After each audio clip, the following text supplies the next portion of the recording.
I'm Christina Adams, and this is Understanding What the ADA Actually Is.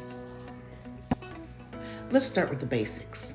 The Americans with Disabilities Act, often called the ADA, is a federal civil rights law.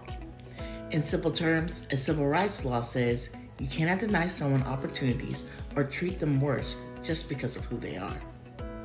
If a company is found in violation of this law, the consequences could result in lawsuits, government penalties, court orders, loss of licenses or contracts, loss of reputation, and in some rare cases, even criminal charges.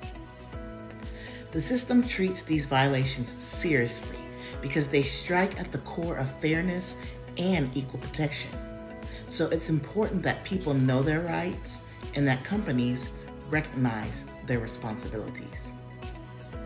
The Americans with Disabilities Act exists to make sure people with disabilities have equal access to employment, services, and opportunities.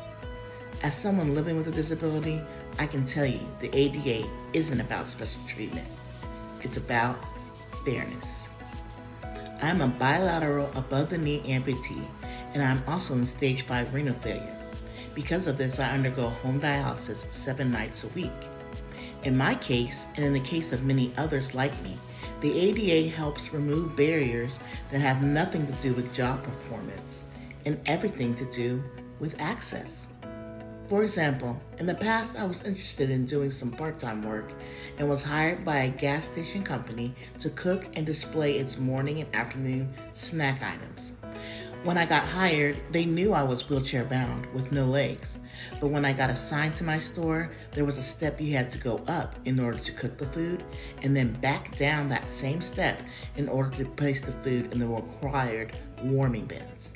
Because of my disability, I was unable to go up and down the step in my wheelchair. When I brought this to my employer's attention, he simply told me if I could figure it out on my own, I could keep my job. I was unaware of the ADA law at the time, but had I known what I know now, I would have insisted upon my right to reasonable access so I could complete my responsibilities the same as other employees. A simple ramp by the step could have solved everything. Instead, I was left feeling embarrassed and out of place, and ended up resigning from the position after my very first shift. I didn't understand that I had rights under the ADA and how simple it would have been for the company to make provisions and retain me as a faithful, hardworking employee. You see, when workplaces understand what the ADA really is, it stops feeling intimidating and starts feeling practical. With a few adjustments here and there, working with a disability can result as a win-win opportunity for both employer and employee.